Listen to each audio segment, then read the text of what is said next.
بسم اللہ الرحمن الرحیم.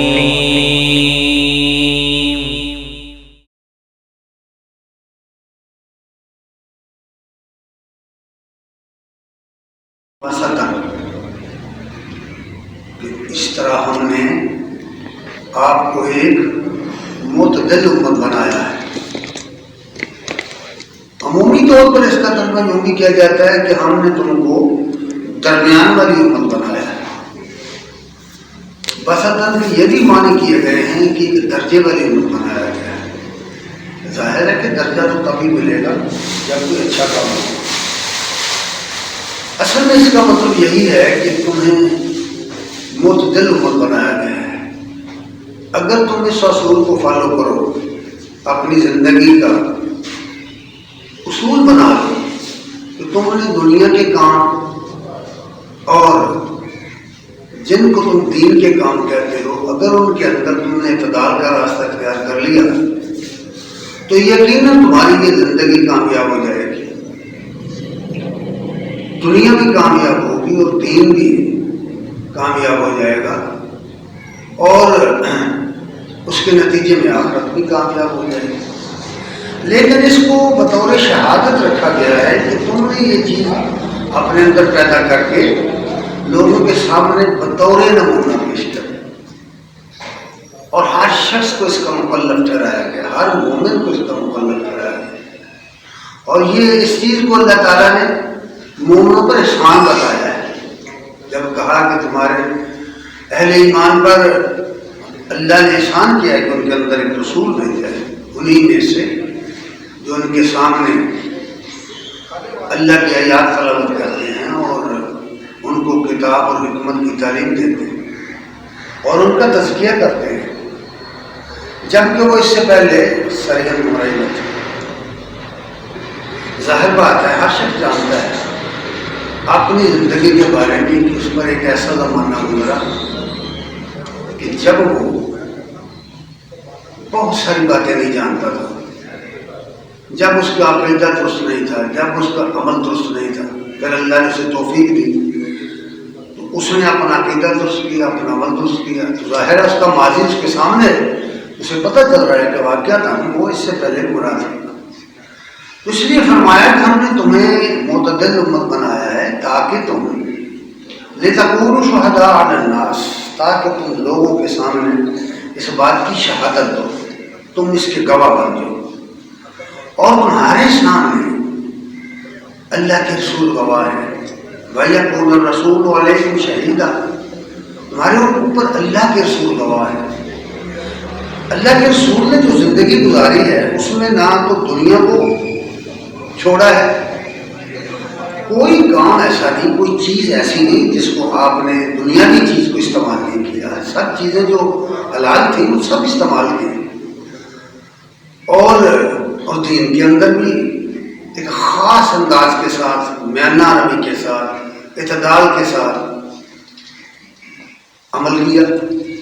اسی لیے آپ کی زندگی لوگوں کے لیے اسوہ حسنہ بن گئی ہے. وہ دنیا کے کام کرنا چاہیں یا دین کے، تو نبی کریم صلی اللہ علیہ وسلم کو اپنی زندگی کا منہج بنائیں، اس کو اپنی زندگی کے لیے اسوہ حسنہ بنائیں.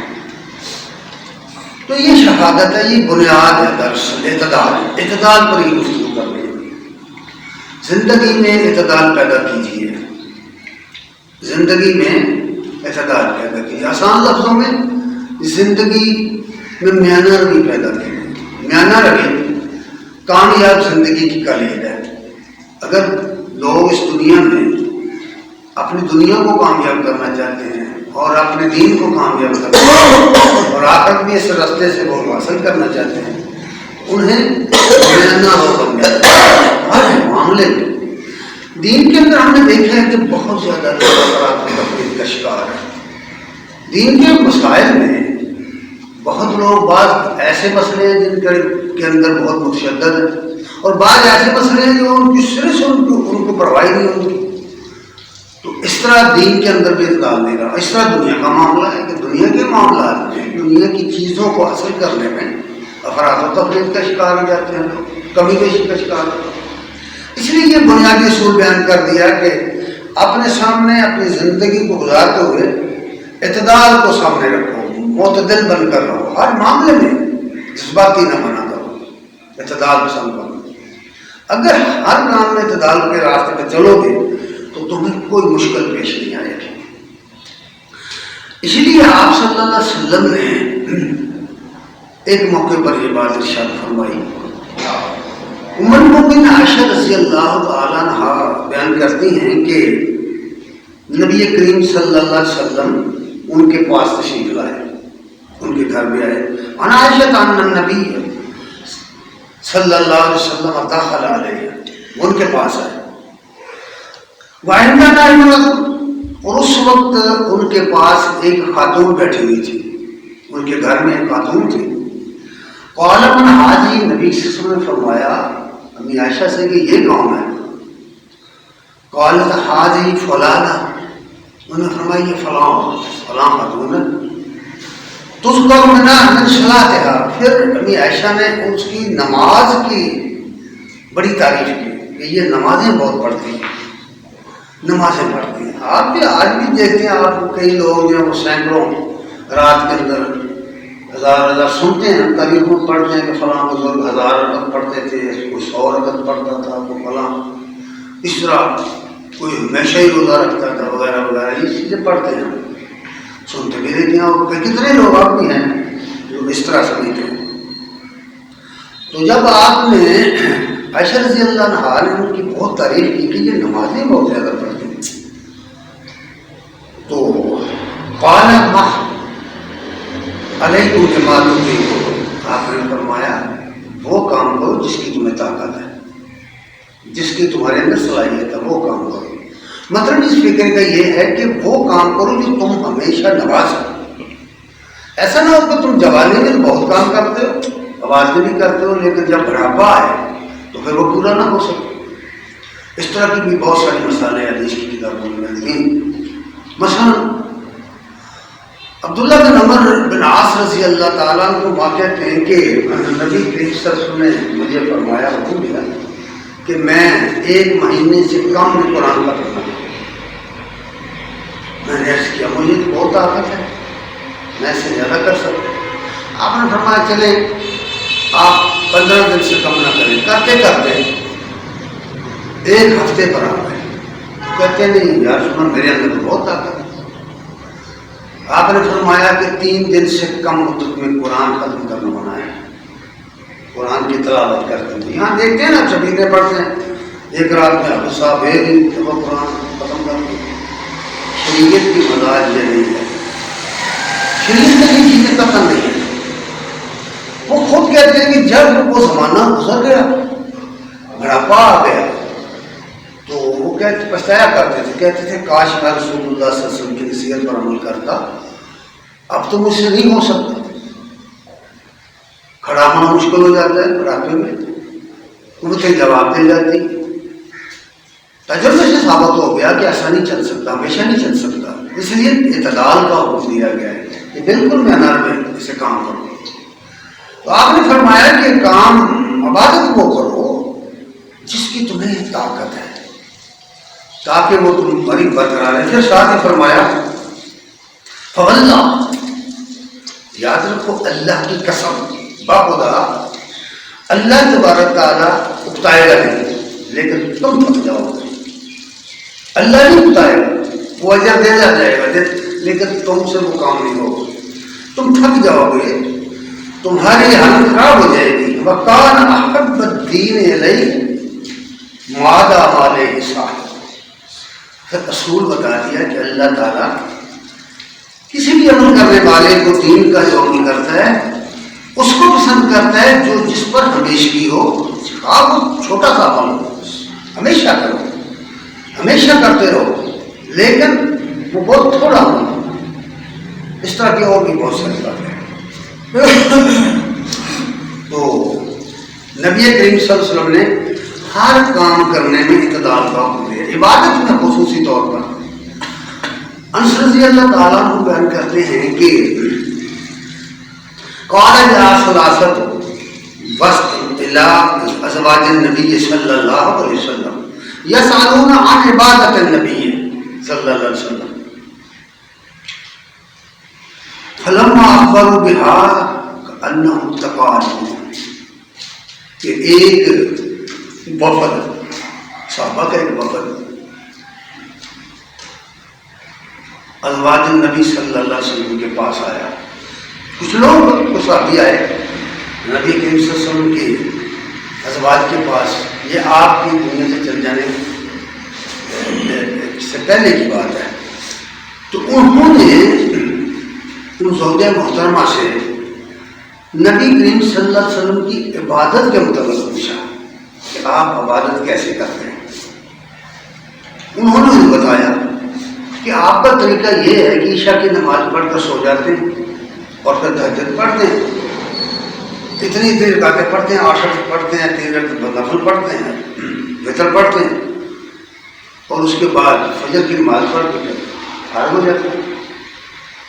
تو انہوں نے یہ بات سن کر آپس میں کہا کہ یہ تو بہت کام ہے.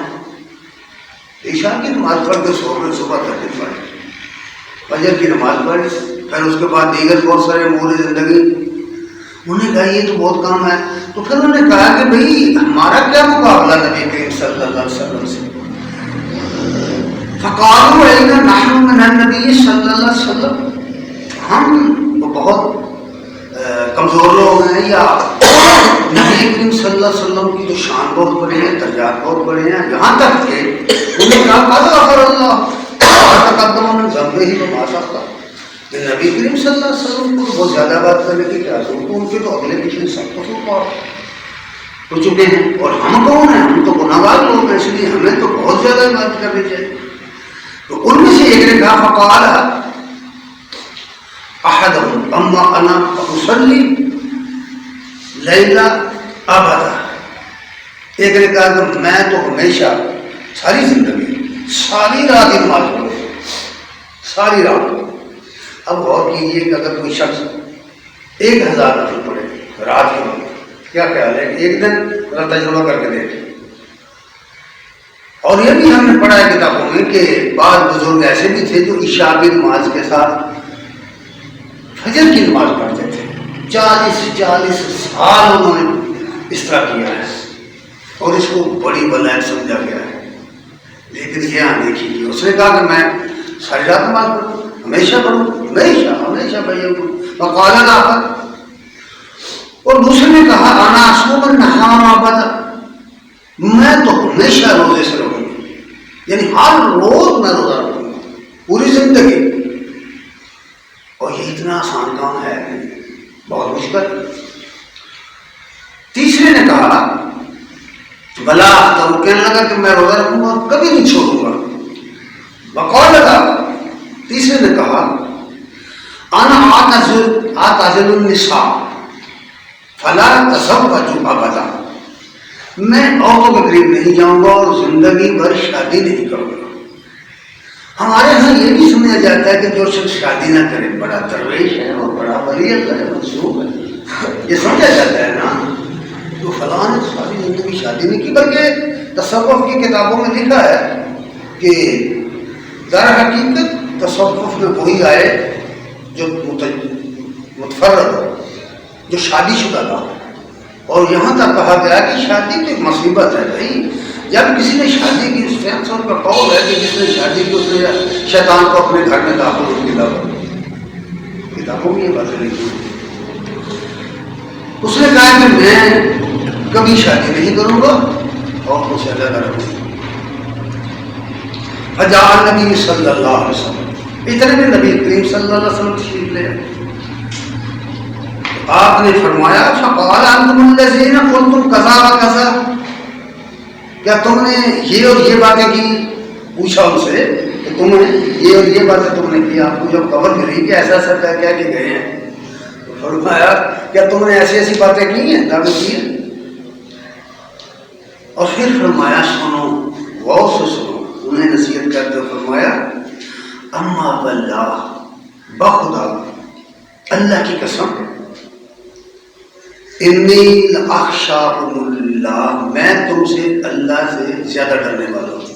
میں تم سے کہیں بڑھ کر اللہ نبی صلی اللہ علیہ وسلم سے مطلب کروں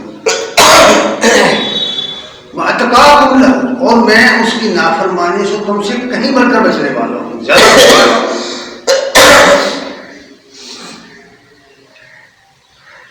لاکنی، لیکن سنو، اصوم و افطر، میں روزہ رکھتا بھی ہوں، نہیں بھی رکھتا، کبھی رکھ لیتا ہوں کبھی نہیں رکھتا، چھوڑ دیتا ہوں، وأصلی وأرقد، میں نماز بھی پڑھتا ہوں اور نیند بھی کرتا ہوں، سوتا بھی ہوں،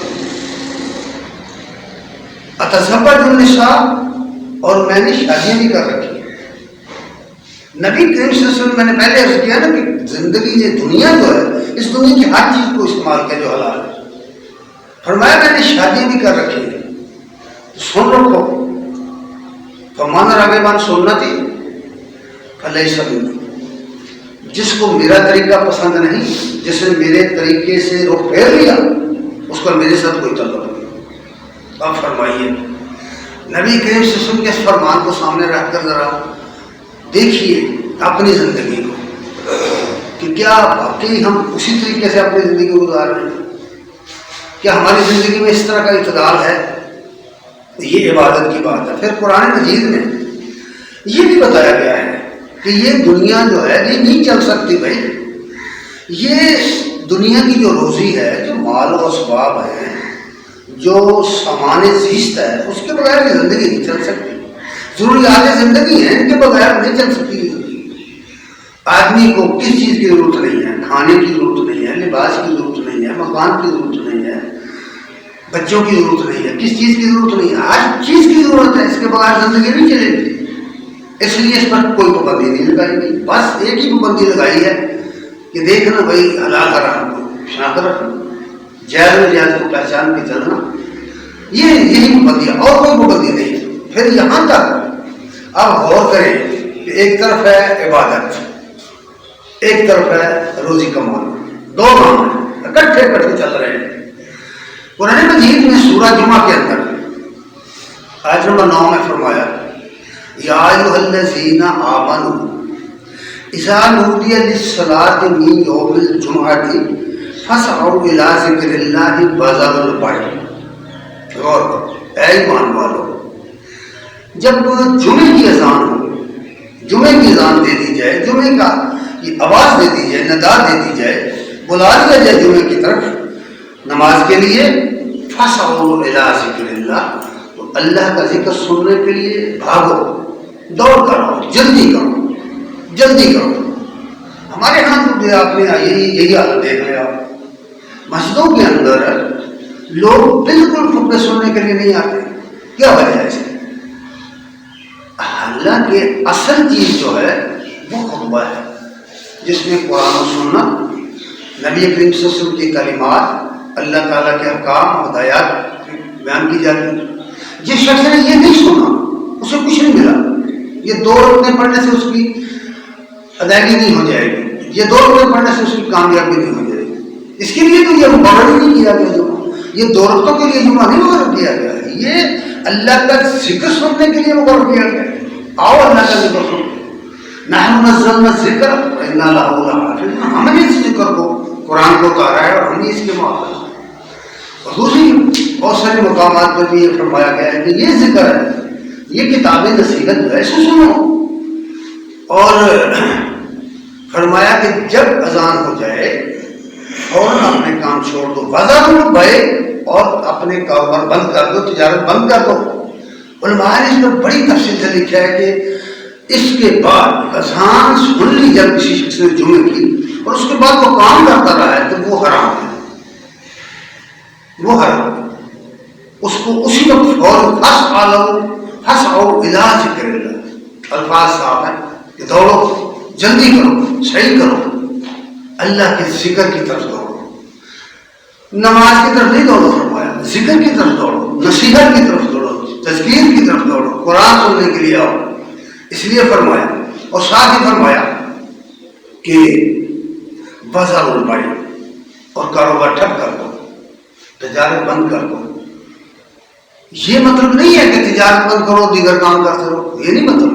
وہاں چونکہ اکثر لوگ تاجر تھے، اکثر لوگ شہر کے اندر تاجر ہی ہوتے ہیں، تجارت کا کام کرتے ہیں، کوئی دکانداری کرتا ہے کچھ، تو یہ کہا گیا ورنہ تمام کام بند کرو اور مسجد کی طرف آؤ. اور ایک طرف یہ عبادت ہے، قرآن سننا بھی، قرآن پڑھنا بھی، سنانا بھی، یہ سارا عمل عبادت ہے، یہ بندگی ہے. اور اس کے لیے بہت تھوڑا ٹائم مقرر کیا گیا ہے، کوئی بڑا ٹائم نہیں ہے. لوگوں نے اپنی سہولت کے لیے کہیں 1 گھنٹے کا ٹائم ہے، کہیں آدھا گھنٹے کا ٹائم ہے، کہیں پتہ جتنا بھی کسی نے مناسب سمجھا وہ ٹائم مقرر کر لیا. یہ بہت کم وقت ہے، بہت کم وقت عبادت کے لیے، یہ بندگی ہے. اس کے بہت زیادہ فضائل بیان کیے گئے ہیں اس کی کتابوں میں. یہاں تک کہ جو شخص سب سے پہلے آئے گا، سب سے پہلے مسجد میں آئے گا جمعے کے لیے، کہا گیا ہے کہ اسے اونٹ کی قربانی کا اجر ملے گا. کیا مطلب یہی ہے کہ وہ پورا خطبہ سنے گا، اس سے پوری طرح معلومات حاصل ہو جائیں گی. اور پھر جب خطیب خطبہ شروع کر دیتا ہے تو فرمایا گیا کہ فرشتے جو ہے نا وہ اجر لکھنے والے ہوتے ہیں، وہ اپنے کاغذات ٹھپ کر دیتے ہیں، وہ لکھنا بند کر دیتے ہیں. تو گویا جو شخص بعد میں آیا اس کا نام نہیں آئے گا. اگر ان حدیثوں پر اس طرح غور کریں تو ہمیں سمجھ آئے گی کہ دین میں تعلیم کیا دی گئی. اس لیے یہ کوشش کرنا کہ سب سے پہلے آنا اور سننا غور سے. اور پھر اس کے دوران یہ بھی کہا گیا کہ کسی دوسرے شخص کو چپ رہ کرنا بھی لغو بات ہے. اشارے سے اشارہ کرو، اسے چپ رہنے کے لیے کہو، باتیں مت کرو. اتنی پابندی کی گئی ہے. اور پھر یہ بھی کہا گیا کہ جمعے کے اندر ایک ساعت ایسی ہے جہاں جب وہ کسی کو میسر آ جائے تو اس کی دعا کو قبول ہوگی. جو بھی اللہ سے مانگے گا اسے ملے گا. جس کی اہمیت اس قدر زیادہ ہے، اس کی اہمیت کو اس طرح ہم نے نظر انداز کر دیا. جس کی سب سے زیادہ اہمیت ہے اسی کو ہم نے نظر انداز کر دی، ہمیں پتہ ہی نہیں کہ ہم کیا کر رہے ہیں. اب اور دوسری بات یہ فرمائی کہ کاروبار بند کرو. ہم نہیں پرواہ کرتے. جائیں آپ شہر کے اندر جا کے دیکھیں، مارکیٹوں میں دیکھیں، بازاروں میں دیکھیں، کھیتوں میں دیکھیں، ہر طرف دیکھیں. آپ اس طرح کالجز میں جائیں، اسکولوں میں جائیں، ہر طرف جدھر بھی جائیں گے آپ کو لوگ اپنے کاموں میں مشغول نظر آئیں. اس بات کی کچھ پرواہ نہیں کہ اللہ نے حکم دیا ہوا تو 1000 روپئے چھوڑ دو گا. اب ظاہر بات ہے کہ جب اللہ تعالیٰ کے احکام پر عمل نہ ہوگا تو کس طرح کامیابی آخرت میں ہوگی. اب اعتدال کی میں نے بات کی ہے کہ اعتدال کرو. اب دیکھو ایک طرف عبادت کا یہ وقت ہے 1 گھنٹہ، مثال کے طور پر 1 گھنٹہ ہے، صرف 1 گھنٹہ. اور دوسری طرف یہ کہ سارا دن تم عبادت کرتے رہو، سارا دن تم پڑھنے پڑھانے میں اور سننے سنانے میں لگے رہو. یہ نہیں کہا. فرمایا فائزہ قضیت الصلاۃ، جب تم نماز پڑھ چکو، نماز ہو گئی، جماعت ہو گئی، فانتشروا فی الارض، جاؤ لگا دو نماز، زمین میں منتشر ہو جاؤ، زمین نکل جاؤ. کس لیے؟ وابتغوا من فضل اللہ، جاؤ جا کے اللہ کا فضل تلاش کرو. عربی زبان میں قرآن مجید میں فضل کا لفظ روزی کے لیے استعمال ہوتا ہے، کاروبار کے لیے استعمال ہوتا ہے. جاؤ اللہ کا فضل تلاش کرو، یعنی پھر کام کرو، جا کے اپنے اپنے کام کرو. جاؤ تو جاؤ اپنے کام کرو، یعنی 1 گھنٹہ صرف اللہ کو دو. اگر تم اس طریقے سے اپنی زندگی کو ترتیب دے دو، اس کی ٹائم ٹیبل اس طرح کا بنا لو، تو یقین کرو کہ تمہیں یہ دنیا میں کامیاب ہو جائے گی اور تمہاری آخرت میں کامیاب ہو جائے گی. نبی کریم صلی اللہ علیہ وسلم نے کس طرح یہ بات فرمائی ہوئی. یہاں بہت ساری باتیں اور بھی ہیں. یہ جو ہمیں بہت سب کچھ کھانے پینے کو ملا ہوا ہے، اس کے بارے میں بھی فرمایا ہے. اس کے بارے میں کیا فرمایا ذرا. یہ ہمارے پاس مال ہے، دولت ہے، کھانا پینا، بے شمار چیزیں، اللہ تعالیٰ کی دی ہوئی بے شمار نعمتیں ہیں. اتنی نعمتیں ہیں کہ ہم ان کا شمار نہیں کر سکتے، کوئی بھی نہیں شمار کر سکتے. اللہ کے انعامات کا کوئی شخص شمار نہیں کر سکتا. اس لیے فرمایا سورہ نحل کی آیت نمبر 31 میں بھی یہ فرمائی گئی ہے بات ہے، کلوا واشربوا، کھاؤ پیو، کوئی پابندی نہیں ہے بھائی، جو حلال ہے سب کھاؤ پیو. کلوا واشربوا ولا تسرفوا، لیکن حد سے مت بڑھو. کھانے میں، پینے میں، چیزوں میں جتنے ہم کام یہ کرتے ہیں، شادی بیاہ کرتے ہیں، اور ہمارے ہاں جب کوئی فوت ہو جاتا تو پھر ہم دیکھتے ہیں کیا ہوتا ہے، بڑے بڑے پروگرام ہوتے، بڑے بڑے اکٹھ ہوتے ہیں، مختلف لوگ مختلف طریقے بنائے ہوئے ہیں، کہیں ختم چل رہا ہے، کہیں قرآن خوانی چل رہی ہے، کہیں دیکھتے ہیں نا کہ یہ دونوں کاموں کو سمجھتے ہیں یہ دوست نہیں ہے، یہ تو بدعت ہے، تو وہ کٹ کر لیتے ہیں، وہ کٹ کر لیتے ہیں، یعنی فریب وہی ہے، کام وہی کر رہے ہیں۔ تو اس چیز سے خاص کر منع کیا، لا تصرفوا، مت زیادہ خرچ کرو، یعنی جب ایک کام 10 روپے میں ہو سکتا ہے کیوں 100 روپے میں کرتے ہو؟ ایک کام 1 لاکھ میں ہو سکتا ہے کیوں 2 لاکھ میں کرتے ہو؟ ایک کام 9.5 سے ہو سکتا ہے کیوں تم اس پر اتنا کچھ کرتے ہو؟ نتیجہ یہ نکلے گا کہ تم زیرے قرضہ جاؤ گے، مقروض ہو جاؤ گے، پھر تمہاری معیشت بیٹھ جائے گی، تمہارا کاروبار متاثر ہو جائے گا۔ یعنی جتنی ہدایات ہیں انسان کو بچانے کے لیے، آپ ٹریفک پر کنٹرول پر دیکھو، سڑکوں پر سفر کرتے ہیں، سڑک پر گاڑی تیز چلانا منع ہے، گورنمنٹ نے منع کیا ہوا ہے، پولیس چلان کرتے کیوں؟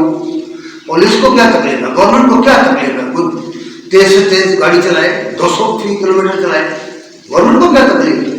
گورنمنٹ کو کوئی تکلیف نہیں ہے، وہ آپ کو بچانا چاہتے ہیں کہ آپ کی گاڑی تباہ نہ ہو جائے، آپ کی زندگی برباد نہ ہو۔ اسی طرح دیگر بہت سارے معاملات ہیں، جتنے قوانین بنائے گئے ہیں وہ انسانوں کو بچانے کے لیے بنائے گئے ہیں، اس پر عمل کرو تاکہ بچ جاؤ۔ یہ بچ کر چلنا، سڑکوں پر بچ کر چلنا پرہیزگاری ہے، پرہیزگاری یاد رکھنا متقی ہونے کے علامت۔ لوگ سمجھتے ہیں کہ مسجد میں آپ کو کام کیا تو پھر دین کا کام کیا تو پرہیزگار پڑا ہے، بڑا پرہیزگار، اور بھائی سڑک پر قانون کا احترام کرنے والا پرہیزگار۔ متقی کا یہ معنی نہیں ہے شریعت میں، متقی کا یہ معنی ہے کہ وہ اللہ کے قانون، اللہ کے بنائے ہوئے نظام کی خلاف ورزی نہ کرے، اللہ کی نافرمانی کسی بھی جگہ نہ کرے، نہ دکان میں، نہ مکان میں، نہ کھیت میں، نہ بازار میں، نہ سڑک میں، نہ اسمبلی میں، نہ عدالت، کہیں بھی اللہ کے فرمان کی نافرمانی نہ کرے، اس کو متقی کہتے ہیں۔ تو یہ بچنے کے لیے کہا گیا ہے کہ تم بچنا چاہتے ہو، اگر تم کامیاب زندگی گزارنا چاہتے ہو، فلا تسرفوا، مت فضول خرچی کرو، فضول خرچی مت کرو۔ دوسری جگہ فرمایا کہ جتنے فضول خرچ لوگ ہیں شیطان کے بھائی، شیطان کے بھائی، اور شیطان کو میں برباد کر دینا چاہتا ہے۔ یہ ہم دیکھتے ہیں نا شادیوں میں، غمیوں میں، یہ ہم دیکھتے ہیں، ہم اپنے ہاتھ خود کرتے ہیں، ہم سب لوگ خود کرتے ہیں۔ کیوں کرتے ہیں؟ اللہ کو منع کرتا ہے، اس نے منع کھانے کے لیے منع نہیں کیا، کلوا واشربوا، کھاؤ اور پیو، تسلی سے کھاؤ، جو چاہے کھاؤ، لیکن فضول خرچی مت کرو۔ یہ فضول خرچی جو ہے، اس میں جس کے اگر اور نیچے جائیں تو یاد رکھیے بسیار کو بھی فضول خرچی ہے۔ بھائی اگر آپ کا گزارا دونوں بھی سے ہوتا ہے تو آپ تین کیوں کرتے ہیں؟ نبی کریم صلی اللہ علیہ وسلم نے یہی کوئی تعلیم دی ہوئی ہے نا کہ اپنا پیٹ خالی رکھ کر کھاؤ، بھوک رکھ کر کھاؤ۔ کیوں؟ بیمار نہیں ہوگی، تمہارا بیٹا خراب نہیں ہوگا۔ بھائی یہ ہدایات چھوٹی چھوٹی باتیں ہیں، ان پر غور کرو۔ اسی لیے فرمایا نا کہ اگر کوئی شخص اس کو نیند آ گئی، حکم یہ ہے کہ پہلے نیند پوری کر کے نماز پڑھنا۔ نیند زیادہ اہمیت کی عمل ہے، انسان کی ذات زیادہ اہمیت کی عمل ہے، نماز پھر پڑھ لے۔ کھانا آ گیا ہے، کھانا سامنے ہے، فرمایا پہلے کھانا کو پھر نماز پڑھو۔ کسی نے کہا عبداللہ بن عباس رضی اللہ تعالیٰ عنہ سے کہ اذان ہو گئی، ادھر ان کے سامنے کھانا آ گیا، تو انہوں نے فرمایا کھانا آ گیا، پہلے کھانا کھائیں پھر نماز پڑھیں۔ کیوں؟ اس لیے کئی مرتبہ ایسا دیکھا گیا ہے کہ آدمی کی توجہ بڑھ جاتی ہے، وہ کھانے کی طرف خیال چلا گیا۔ دن رات ہم پڑھتے ہیں نمازیں، کتنے خیالات آتے ہیں، کیوں آتے ہیں؟ بھائی یکسو نہیں ہے نماز کے اندر، یکسوئی نہیں ہے۔ اس طریقے سے اس کو اگر حلو کریں تو یقیناً ہماری نمازیں درست ہو جائیں۔ اس حوالے سے یہ بات کہی گئی ہے کہ ولا تصرفوا، یاد رکھو فضول خرچی مت کرو، ضرورت سے زیادہ چیزیں مت خریدو۔ ہم نے دیکھا ہے کیا، آپ بازار میں جائیں لوگ شاپنگ کرتے ہیں، بھائی ضرورت تو ایک چیز کی ہے، مثال کے طور پر میں مثال دیتا ہوں، میں جوتا ایک جوتا کافی نہیں یا 2 سوٹ کافی نہیں ہے نا، اس طرح یہ کپڑے اس طرح کے آ گئے کہ یہ تو کئی سال نہیں پڑتے۔ بھائی میں اپنی بات کرتا ہوں، مجھے کئی مرتبہ میرے گھر کے کہتے ہیں، میرے بیٹے کہتے ہیں، میں کہتا ہوں کہ کیا ضرورت؟ بھائی یہ جو میں نے جوتا لے رکھا ہے یہ کئی سال گزر گئے ہیں، کچھ شان میں فرق نہیں پڑتا۔ بھائی اب جب میرے پاس ہے تو دوسرا میں کیوں خریدوں؟ تو اب جا کے دیکھو تو ایک آدمی کے پاس 10 جوڑے ہیں جوتوں کے، 20